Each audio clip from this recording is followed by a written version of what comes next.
Hi అండి, ఎలా ఉన్నారు? నేనైతే చాలా బాగున్నాను. మీరు కూడా బాగున్నారు అనుకుంటున్నాను.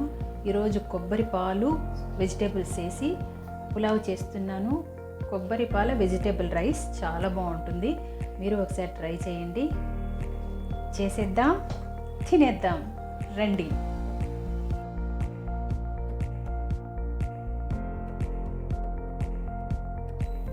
కొబ్బరి పాలతో వెజిటేబుల్ పులావ్ ఎలా చేసుకోవాలో చూపిస్తాను రండి. చాలా బాగుంటుందండి, ఒకసారి ట్రై చేయండి. ఫస్ట్ బాండ్లీ పెట్టేసుకొని స్టవ్ వెలిగించి ఆయిల్ వేసుకోవాలండి. ఆయిల్ వేసుకొని అన్ని మసాలా దినుసులు అన్నీ వేసుకోవాలి. మసాలా దినుసులు అన్నీ కొద్దిగా చిటపట అన్న తర్వాత ఉల్లిపాయలు 2 వేసుకోవాలి. ఇది కొద్దిగా వేగిన తర్వాత 2 టమాటాలు బాగా చిన్నగా కోసుకొని వేసుకోవాలి. టమాటాలు కొంచెం బాగా వేగాలి, బాగా మెత్తపడాలి. ఇప్పుడు వెజిటేబుల్స్ అన్నీ వేసుకోవచ్చు. మన దగ్గర ఏమేమి ఉన్నాయో అవి బీన్సు, క్యారెట్, బఠానీ వేసుకోవాలి. ఇది కొంచెం పచ్చివాసన పోయే వరకు కొద్దిగా మూత పెట్టి వేయించుకోవాలి.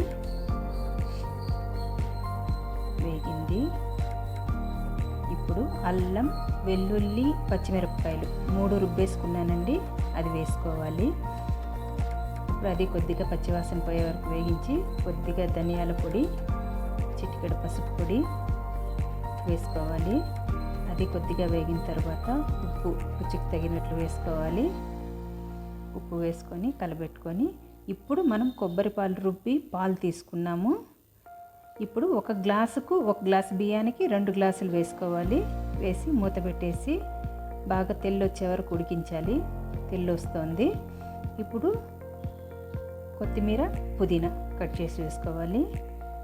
ఇప్పుడు నానబెట్టేసుకున్న బియ్యాన్ని ఇందులో వేసుకొని మూత పెట్టేయాలి. కొద్దిగా కలుపుకొని ఒక అర్ధ భాగం ఉడికిన తర్వాత మనము సిమ్లో పెట్టుకోవాలి.